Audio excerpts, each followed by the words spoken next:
하나님 말씀을 전하겠습니다. 사람의 말을 들을 때요, 그 사람이 어떤 뜻으로 말을 했는지 말귀를 잘 알아듣는 사람이 있습니다.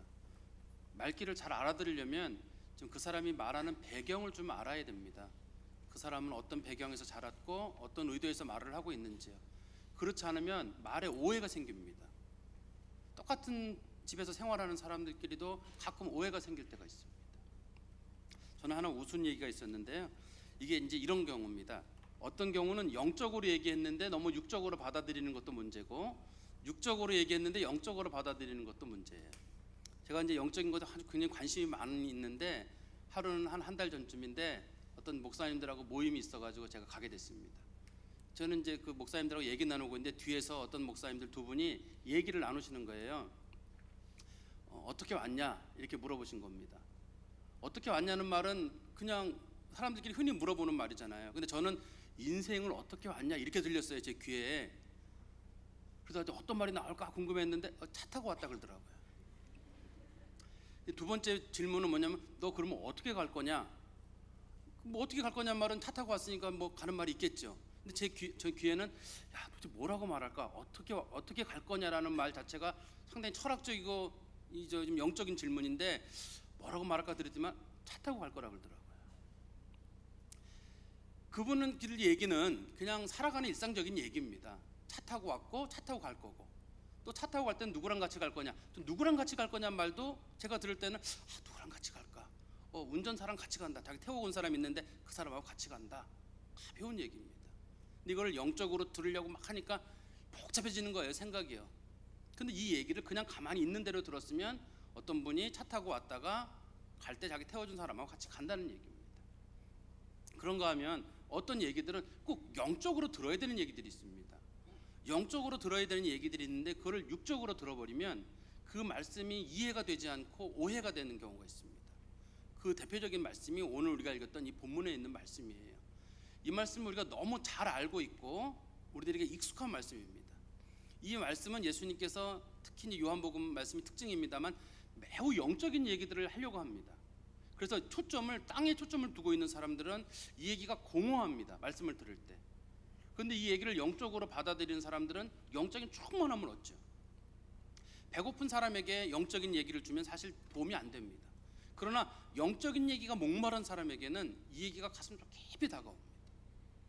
사람의 도움이 필요한 사람은 사람이 도움을 주면 됩니다. 누군가에게 따뜻한 말 몇 마디 들어서 마음의 위로를 받는 사람이 있습니다. 그거는 마음의 문제입니다. 그러나 영혼의 문제는 하나님의 말씀이 풀어져서 그 말씀이 가슴속 깊이 다가올 때 영혼의 문제가 해결되죠. 우리는 이 땅을 살고 있습니다만 우리들의 주요 관심사는 하나님 나라고 영적인 세계입니다. 예수님은 계속 영적인 얘기를 하려고 하는데 우리들의 관심은 땅에 있을 수도 있습니다. 우리가 오늘 본문의 말씀을 들으면서 말씀의 본질이 무엇인가, 예수님은 왜 이 말씀을 하시려고 하셨고 성경은 이 말씀을 왜 기록하고 있는가, 우리가 그걸 좀 살펴볼 필요가 있습니다. 요한복음에 보면 예수님께서는 이 물에 대한 얘기를 자주 하십니다. 예를 들어서 가나온인 잔치에서 예수님께서는 물이 변하여 포도주가 되게 하셨습니다. 우리는 그 초점을 어디에 두느냐, 물이 변하여 포도주가 됐다는 사실을 놓고 보면서 여러분들도 변하십시오, 물론 이렇게 말할 수 있습니다. 그런데 그럼 거기서 물은 뭐냐? 요한복음의 전체적인 내용을 보면 이 물은 예수님이에요. 예수님을 만난 사람은 예수님의 이 피, 저희 우리 성례전적이라고 하는 예수님의 피를 먹고 마심으로 새로운 사람이 된다. 요한복음은 이제 그걸 설명하려고 하는 게 요한복음의 중심적인 내용입니다. 또 그 다음에 3장에 보면 니고데모라고 하는 사람이 나오는데, 니고데모랑 예수님이 얘기를 나누면서도 물과 성령으로 거듭나지 않으면 하나님 나라에 갈 수 없다. 거기도 물 얘기가 나옵니다. 도대체 이 물은 뭐냐, 또 어떤 분들은 회개라고 하고 또 어떤 분들은 말씀이라고도 하는데, 요한복음에서는 물은 항상 생명의 근원이 되시는 예수님을 설명합니다. 그러니까 예수님을 만나고 예수님과 성령으로 거듭난 사람, 그 사람만이 하나님 나라에 갈 수 있다, 그렇게 설명을 하죠. 오늘 본문 말씀에도 보면 예수님과 여자의 얘기를 나누는 중요한 그 접촉점이라고 하는 게 물입니다. 우물가에서 물 달라고 하고 물이 없다고 그러고 물 어떻게 마실 거냐 그러고 내가 물 주겠다고 그러고 물 얘기가 많이 나오는데, 이 얘기를 그냥 물 얘기로 받아들여 가지고 예수님과 이 여인이 목마른 삶의 얘기를 풀어가나 보다라고 하면 그게 그냥 우리들이 알고 있는 평상적인 얘기가 될 건데, 예수님께서 정말 말씀하시고 싶어 하시는 내용이 좀 더 다른 얘기라면 우리는 이 말씀에 좀 더 깊은 의미를 알 수 있을 것 같습니다. 제가 오늘 말씀을 접근할 때 조금 다른 각도에서 말씀을 접근하려고 합니다. 이 말씀은 다른 각도에서 접근하기 굉장히 조심스러운 본문입니다. 왜냐하면 너무나 잘 알고 있습니다. 목사님들이 설교를 많이 하셨고, 또 우리 교회에서도 물론 마찬가지고요, 다른 교회에서도 마찬가지고, 저도 지난 일주일 동안에 극동방송에서 이 설교를 2번이나 들었습니다. 이 본문에 관한 내용들을. 그리고 이 본문이 많은 성도들도 익히 알고 있는 본문이기 때문에 새로운 각도로서 한번 이 본문을 보는 건 어떨까 하는 생각을 제가 좀 해봤습니다. 그래서 제가 조금 여러분들이 평상시에 알고 있던 내용이랑 본문을 좀 다른 각도에서 본문을 보게 되시더라도 좀 불편하지 않으셨으면 좋겠습니다. 제 중심적인 내용은 뭐냐면, 정말 주님께서는 이 말씀을 이렇게 접근하려고 하실까? 제가 가지고 있는 이런 입장들이 제 자신이 볼 때 이게 목사로서 이렇게 좀 두루뭉실하게 보는 개념보다는 제가 좀 약간 이렇게 과학적이라 그러나요? 그런 걸 좀 어려운 말로는 비센샤프틀리히라고 하는데, 좀 뭔가 막 좀 분석하고 따지고 싶은 그런 이제 기본적인 성격이 있어요. 그래서 거기서 아마 이런 말씀을 제가 보는 게 아닌가. 그러다가 보면 또 한편으로는 고민하는 게, 잘못 나가는 게 아닐까? 내가 잘못 나가게 되면 성도들의 영적인 유익인 도움이 되지 않을 텐데. 그래서 아주 조심스럽게 말씀을 보면서 이 말씀을 좀 살펴보려고 합니다. 오늘 말씀 보실 때 조금 우리랑 다른, 제가 그동안 알고 있던 얘기들이 나오더라도 불편하지 마시고, 하나님 말씀을 여러 각도에서 우리가 기존에 알고 있던 말씀도 충분히 가치가 있고, 그럼 오늘 이 말씀도 두 개를 같이 연결해서 보면 훨씬 풍성한 그리스도의 복음이 되지 않을까 싶어서 제가 이 말씀을 그런 각도에서 살펴보도록 하겠습니다. 우리 본문에 보시면 4절에 보시면요, 예수님께서 사마리아를 통과하여야 하겠는지라 라고 표현하고 있습니다. 우리 성경에는 그냥 통과하여야 하겠는지라라고 되어 있지만, 원래 성경이나 영어 성경에 보면 불가피하게 예수님께서 꼭 사마리아를 통과하셔야 될 만한 이유가 있었다라고 되어 있습니다. 당시에 예수님 당시의 사람들은 이 유다 지방, 맨 남쪽 지방을 유다라고 하고, 가운데 지방을 사마리아라고 하고, 맨 위쪽 지방을 갈릴리라고 부릅니다. 이렇게 이스라엘 지방은 3개로 3등분되어 있는데요, 우리로 말하면 이 중부 지방 이상, 휴전선 이상 지방은 갈릴리라고 부르면 되고, 서울 경기나 충청도 지방은 사마리아라고 부르면 되고, 전라도나 경상도 지방 이쪽 지역은 유다 지방이라고 보시면 맞습니다. 이렇게 그 정도의 크기로 나눠져 있기 때문에요. 그러면 이 남쪽 지방에 있는 사람들이 북쪽으로 가려면 반드시 중부 지방을 통과해야 됩니다. 그런데 당시 사람들 중에 아주 좀 극단적인 경건주의자들이 있었습니다. 유대인들 중에. 이 사람들은 사마리아라고 하는 사람들에 대한 편견을 가지고 있었습니다. 이 사람들이 살고 있는 지역은 가고 싶지 않다는 거였습니다. 그래가지고 이 지역을 통과하지 않고 삥 돌아서, 우리말로 하면 배를 타고 동해안에까지 나가서 배를 타고 돌아서 북쪽으로 가는 일이 생겼습니다. 사람들이 자신들 나름대로는 정결하게 산다는 거였습니다. 그러나 대부분의 사람들은 이 지중해 쪽 지역이죠, 이스라엘 서쪽 지역인데, 그쪽 길을 통해 가지고 중부지방을 통과해 가지고 북쪽 지방 갈릴리로 가게 됐습니다. 근데 오늘 예수님께서 이 여인을 만나러 가는 이 과정 가운데는 예수님이 불가피하게 이 길을 통과하게 됐는데, 거기다 예수님이 수가성이라는 지역을 통과하게 되고, 거기서 한 여인을 만나게 되고 우물을 만나게 되는데, 그게 가는 길에 있는 길이 아닙니다. 예수님께서 북쪽으로 가는 길이 있는데, 그 길에 있는 동네가 아니라 길에서 한참 오른쪽으로 들어와서 몇 킬로 정도 들어와서 이 동네에 들렀다가 다시 몇 킬로를 나가서 그 길로 돌아가야 됩니다. 그러니까 예수님께서 이 동네에 오신 이유가 길 가다가 우연히 들른 것이 아니라 이 동네에 꼭 들러셔야만 했던 이유가 있다고 하는 겁니다. 이걸 우리는 신적인 필요성이라고 합니다. 예수님이 꼭 누구를 만나야 하고, 꼭 예수님이 들러야 되는 곳이 있고, 꼭 누구는 만나서 얘기를 나누고 싶은 사람이 있는데, 그 여인이 바로 이 본문에 나와 있는 수가성에 있는 한 여인입니다.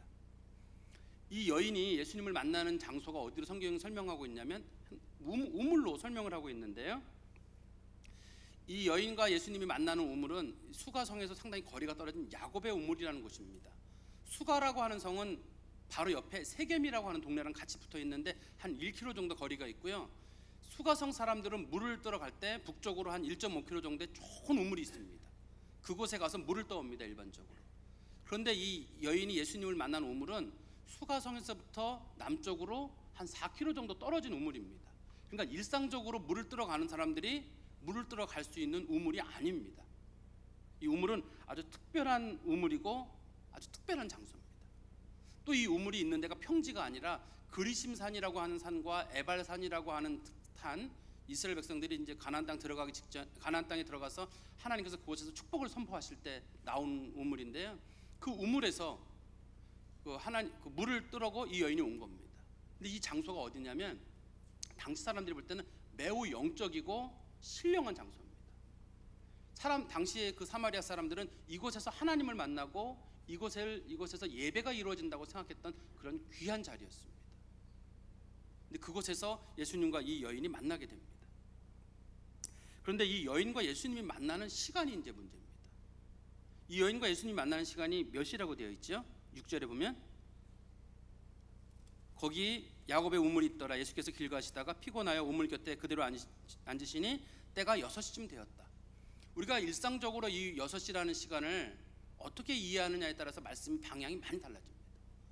우리는 이 사마리아 여인을 바라볼 때 이 여인에 대해서 부정적인 시각을 가지고 바라보는 사람들이 있고 긍정적인 시각으로 바라보는 경우가 있는데요. 저는 이 여인을 아주 좋은 여자라고 생각하는 사람입니다. 어떤 분들은 이 여자가 조금 문제가 있다라고 생각하는 분이 계십니다. 저는 이 여인이 아주 경건하고 훌륭한 사람이라고 저는 생각하고 있습니다. 이 여인을. 근데 어떤 분들은 이 여인은 좀 문제가 있다고 하는데 그 첫 번째 이유 중에 한 가지로 이 여인을 볼 때 이 여인이 예수님하고 만난 시간이 6시라고 되어 있는데 요즘 시간으로 말하면 새벽 6시입니다. 많은 옛날 우리들이 말씀을 전하거나 책들을 보면 여기다가 6시를 더해가지고 낮 12시다라고 우리가 들어왔습니다. 그동안에. 그러나 이 성경을 최근에 이제 보수적인 학자들끼리 모여서 번역을 했던 바른 성경이라든지 최근에 전문가들이 낸 전문책에 보면은 이 요한복음에 나와 있는 시간은 전부 다 로마 시간으로 현재 우리가 쓰고 있는 시간하고 똑같은 시간입니다. 특별한 설명이 없으면 현재 우리 시간하고 똑같아서 이 시간을 6시로 봐야 됩니다. 이 여인이 새벽 6시에 예수님을 만나게 됩니다. 그런데 우리들 마음속에는 이 여인이 6시 예수님을 만나면 안 됩니다. 왜냐하면 이 여인은 남들이 물을 뜨러 가지 않는, 난 12시에 물을 뜨러 가야지만 이 여인이 좀 문제가 있는 여자고 좀 잘못된 여자라는 그런 생각을 우리가 이미 선입견 속에 갖고 있기 때문에 이 여인이 12시에 물을 뜨러 가면 절대 안 돼요. 아니 6시에 물을 뜨러 가면 절대 안 됩니다. 이 여인은 반드시 12시에 물을 뜨러 가야지만 우리들의 상상 속의 이 여인하고 딱 맞아요. 근데 이 여인이 예수님을 만나러 간 야곱의 우물이라는 곳이 아주 신령한 곳이고 당시 사람들이 영적으로 생각하는 장소고 이 여인이 6시에 물을 뜨러 갔다 그러면 우리들의 생각이 완전히 깨지게 됩니다. 우리들이 원하는 이 여인이 이게 12시에 물을 떠야지만이 그 다음에 문제가 풀어지거든요.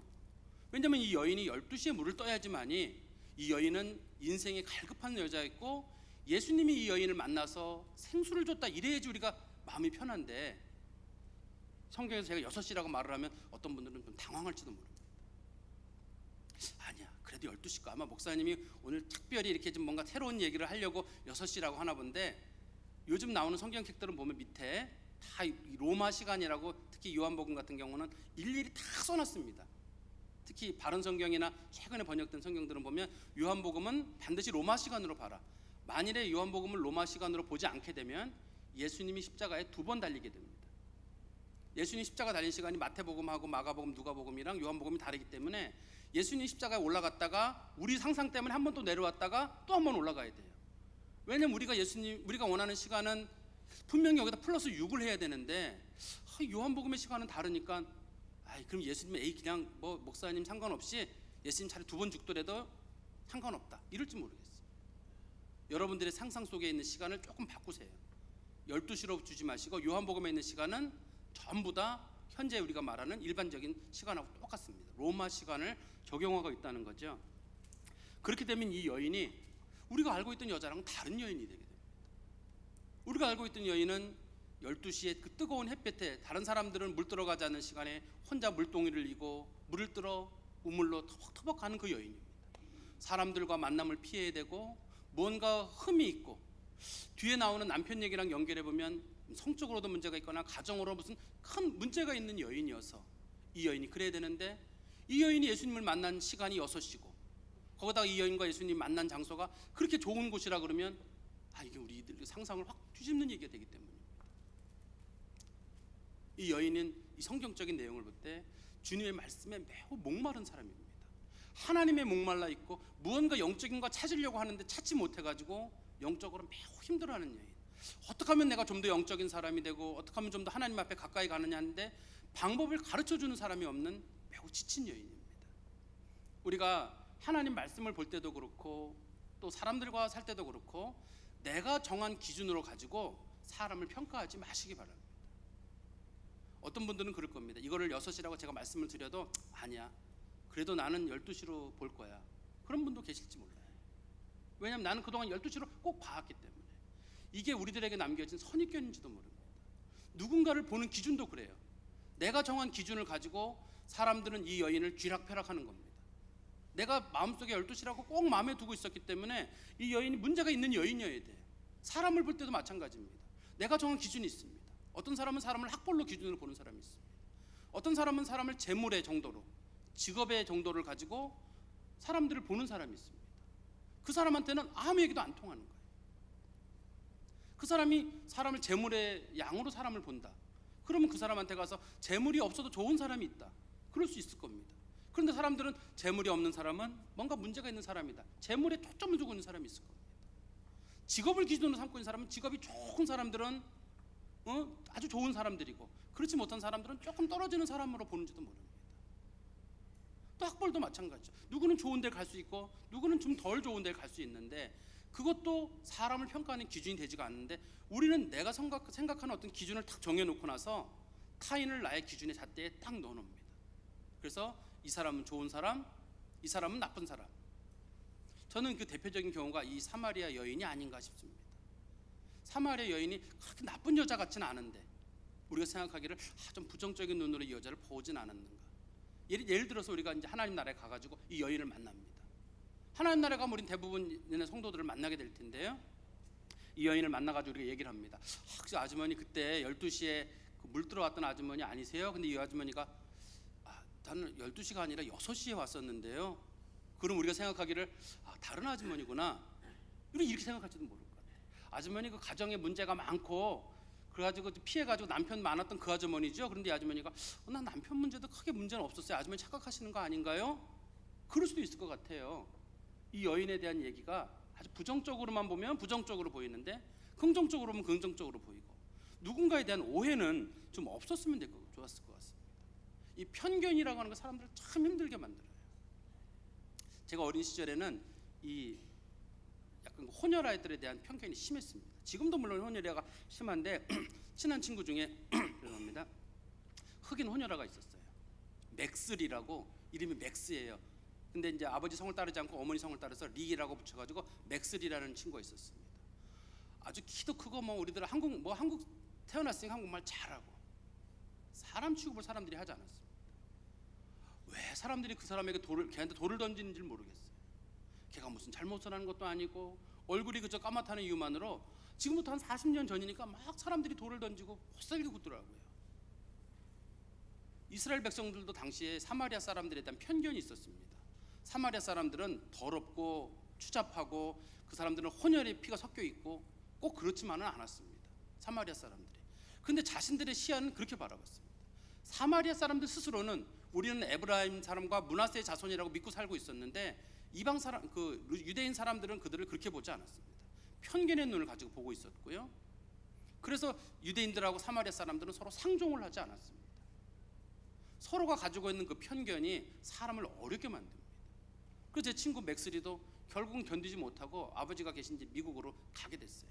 근데 가면서 나 다시는 한국 안 올 거라고 그러면서 막 울고 갔던 기억이 나요.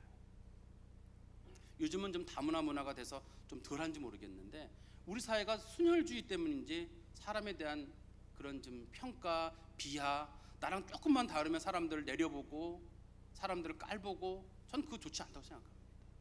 사람을 볼 때 자기 기준으로 자기를 보는 건 어리석은 일입니다. 우리들의 시야가 뭘 그렇게 정확하다고요. 우리는 사물을 정확하게 보는 눈을 사실 가지고 있지 않습니다. 사람을 다면적으로 봐야 되는데 사람은 사람을 다면적으로 보지 못해요. 누가 나를 아주 편견을 가지고 보면 그렇게 기분이 나쁜데 내가 남을 볼 때는 편견을 가지고 보는 경우가 있습니다.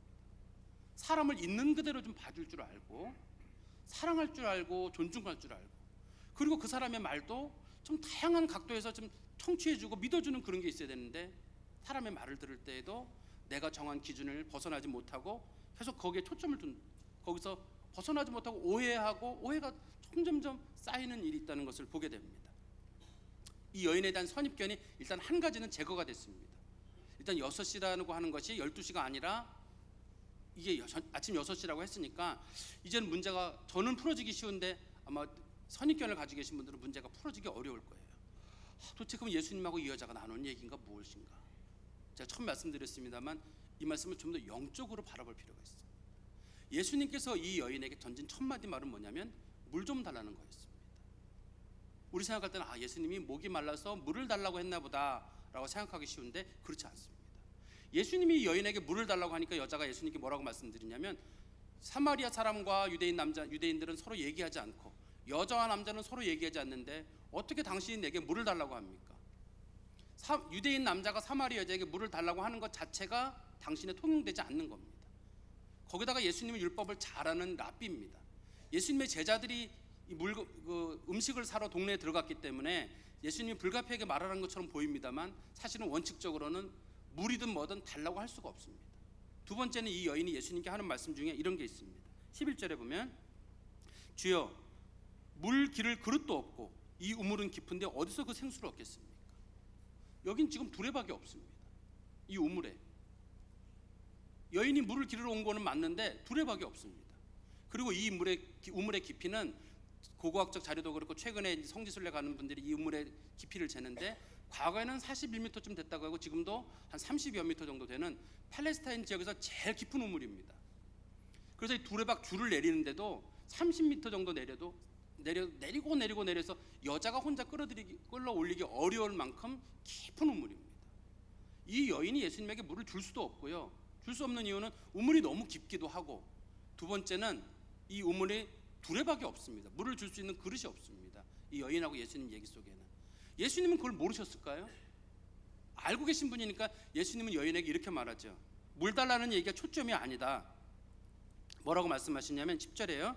내가 만일 하나님의 선물과 또 내게 물 좀 달라는 이가 누구인 줄 알았더라면 내가 그에게 구하였을 것이요 그가 생수를 내게 주었으리라. 지금 예수님의 초점은 뭐냐면 물 달라는 말이 초점이 아니라 내가 생수를 주겠다는 게 초점입니다. 어떤 분들은 예수님이 목말랐냐에 초점을 두고 있지만 예수님은 그거보다는 나는 생수를 주려고 한다. 즉 사람이 살아갈 수 있는 유일한 방법은 오로지 예수님밖에 없다. 인생의 문제, 삶에서 살아가는 문제들, 영혼의 문제들, 이 문제를 풀어줄 수 있는 분은 오로지 예수님밖에 없다. 예수님이 그 문제를 이 여인에게 얘기하려고 여인에게 예수님께서는 말씀하시는 거죠. 물을 달라. 그런데 이 여인은 아직까지도 어떤 입장을 가지고 있냐면 아마 물 달래는가 보다라고 초점을 가지고 있어가지고 예수님한테 그런 물 있으면 저 좀 주십시오 라고 얘기를 하니까 예수님께서 방향을 또 틀게 됩니다. 남편을 데려오라고 예수님께서 말씀하십니다. 우리 인생에도 그런 게 있을 것 같아요. 우리 인생의 많은 문제들을 풀어야 되는데 이 목마름의 문제를 풀어야 되고, 여기서 목마름이라고 하는 건 목이 마르거나 갈증의 문제가 아닙니다. 구원의 문제고 영혼의 문제인데 이 문제를 풀 수 있는 유일한 분은 예수님이고 예수님 외에는 방법이 없습니다. 예수님은 그 얘기를 하고 있는 겁니다. 그러나 여자는 예수님에게 이렇게 질문을 던집니다. 15절에 보면요, 여자가 이르되 주여 그런 물을 내게 주사 목마르지 않고 또 여기 물길로 오지도 않도록 해주십시오. 그렇게 예수님께 얘기를 했습니다. 그랬더니 예수님은 얘기 방향하고는 전혀 다른 얘기를 하세요. 그래서 제가 처음에 그런 말씀을 드렸습니다. 이 말씀을 아주 깊이 있는 눈으로 보지 않으면 표면적인 내용으로 보면 말을 오해하게 됩니다. 이 여자가 그런 물을 주십시오. 그럼 예수님께서 그런 물이 있다 없다, 이 물을 마셔라 안 마셔라라고 할 텐데 예수님은 뜬금없이 이 여인에게 뭘 얘기하시냐면 내 남편을 데려오라라고 얘기를 합니다. 그러면 이 여인은 뭐라고 얘기하죠? 남편이 없습니다. 남편이 없다라고 얘기를 했습니다. 근데 우리는 이 여인이 남편이 없다는 말을 또 우리는 이거에 대해서 한 가지 편견이 있습니다. 이 여인은 남편이 원래, 예수님 뒤에 말씀하시죠. 내가 원래 남편 5이 있었는데 지금 있는 자도 내 남편이 아니니라. 이 여자가 남편이 5명이 있었고 지금 있는 사람하고도 같이 사는 걸 보니까 이 여자가 성적으로 뭔가 큰 문제가 있어가지고 남자를 탐닉하는 사람인가 보다.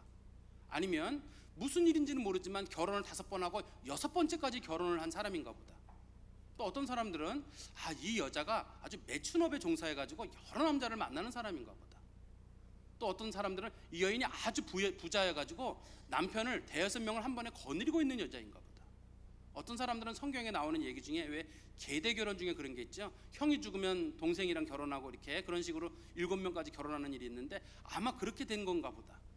또 어떤 분들은 이 여인이 아이를 낳지 못해가지고 남편을 계속 바꿔가면서 아이를 낳으려고는 하지만 결국은 지금 남편에게도 아이를 낳지 못해서 힘들어하는 부분을 예수님께서 얘기하시는가 보다라고 생각하기 쉽습니다. 그런데 당시에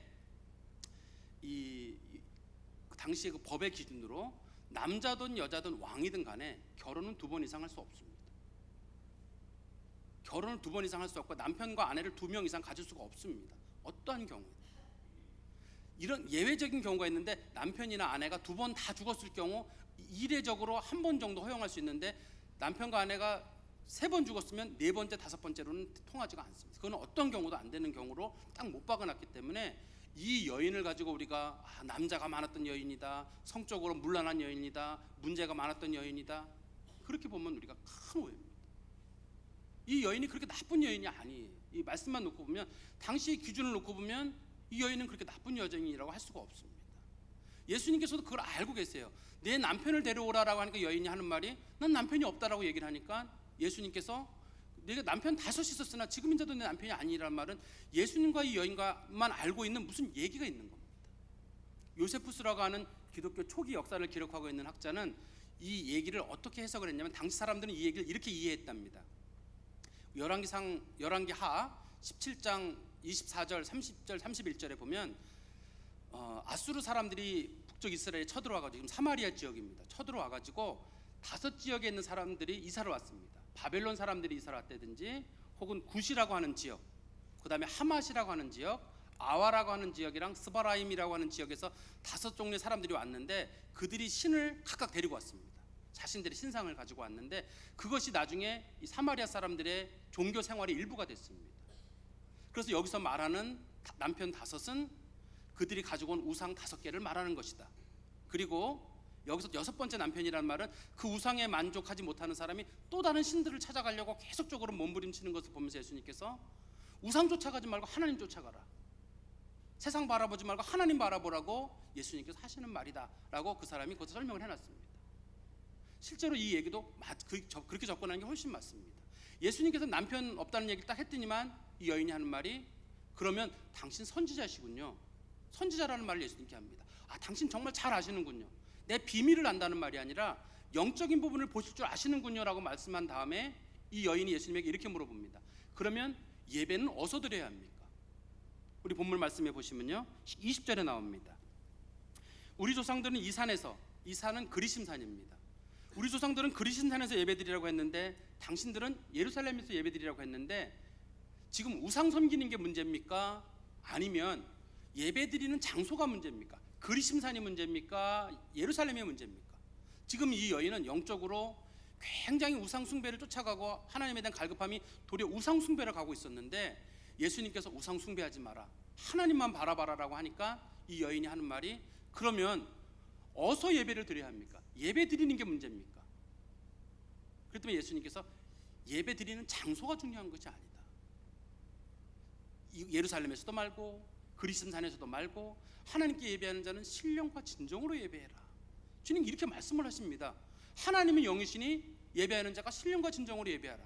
이게 또 우리가 볼 때는 얘기가 잘 연결이 안 됩니다. 이 말씀을 좀 설명하다 보면 이렇게 이해할 수 있을 것 같아요. 이 여인은 지금 우상을 5개, 6개 계속 섬겨가는 겁니다. 이 우상 섬겨보면 문제가 풀릴까 싶어서 이 우상한테 가서 절해보고, 저 우상이 도움이 될까 싶어서 저 우상한테 가보고, 이 우상 다 섬겨도 아무것도 안 되는 겁니다. 하나님이 참 남편이고 하나님 가까이 해야 되는데 우상 가까이 하니까 전혀 삶의 문제들이 풀리지 않는 겁니다. 그러니까 예수님께서 말하기를 그거 너희 도움이 되지 않는다. 지금 네가 섬겼던 그 우상들 아무 도움되지 않는다. 우리도 그렇죠. 이게 도움될까 싶어서 이거 쫓아가고, 저게 도움될까 해서 저거 쫓아가고, 하나님을 남편이라고 하고 하나님을 우리의 아버지라고 말하지만 사실은 마음의 깊숙한 곳에는 하나님이 있지 않고 다른 게 들어있는 경우도 있습니다. 이것도 방법이 될까 싶어서 이것 쫓고 저것 쫓고 저것 쫓고 그러다가 지쳐 있는데 예수님께서 오셔가지고 우상 쫓지 마라. 세상 것 방법 갖지 말고 하나님 바라봐라. 하나님 바라보고 예수 바라봐라. 주님 그 얘기 하시는 것 같습니다. 그러니까 7번째 남편은 누구냐? 바로 하나님이고 예수님이고, 예수님 바라보라는 게 초점이고 하나님 바라보라는 게 초점입니다. 그래서 그 말씀을 예수님이 이렇게 설명해 놨죠. 22절에 보면 너희는 알지 못하는 것을 예배하고 우리는 아는 것을 예배한다. 너희가 하나님을 알지 못해도 우상 섬겼는데 우리가 알고 있는 예수님 하나님 섬겨야 된다. 주님께서 이 사마리아 여인에게 말씀하시는 겁니다. 어쩌면 우리도 그런지도 모릅니다. 하나님이 남편이어가지고 내 인생의 제일 중심이 되고 항상 하나님 생각하고 하나님 붙잡고 가야 되는데 우리에게 하나님이 남편의 역할이 아니라 하나님이 그냥 아는 사람 정도, 하나님에 대한 깊이 있는 교제보다는 그냥 하나님과 얄팍한 교제를 하고 살았던 건 아닌지. 히브리어 단어 중에 서로 결혼한다, 서로 부부관계를 맺는다는 말 중에는 야다라는 말이 있습니다. 알다는 뜻인데요, 아주 깊이 있는 관계로 들어가는 관계를 부르는 일반적인 명칭입니다. 하나님을 우리가 남편으로 알고 깊이 있는 관계로 들어가고 삶의 문제들을 하나님하고 풀어야 되는데, 예수님하고 풀어야 되는데 그걸 풀지 못하고 그걸 다른 거 찾아가는 것. 주님께서는 그걸 우리들을 향해서 세상 쫓아가지 마라. 우상 방법되지 않는다. 세상이 방법되지 않으니까 하나님 바라보고 예수님 바라봐라. 그렇게 말씀하시죠. 그 예수님께서는 그 여인에게 장소가 중요한 것이 아니라 보다 중요한 것은 하나님 앞에 나오는 사람들의 마음의 태도다. 하나님은 영이시기 때문에 그렇게 물질적인 거, 장소적인 거 원하는 게 아니다. 하나님이 정말 원하시는 건 그 사람이 성령 의지하고 나오고, 진리는 바로 예수님을 뜻합니다.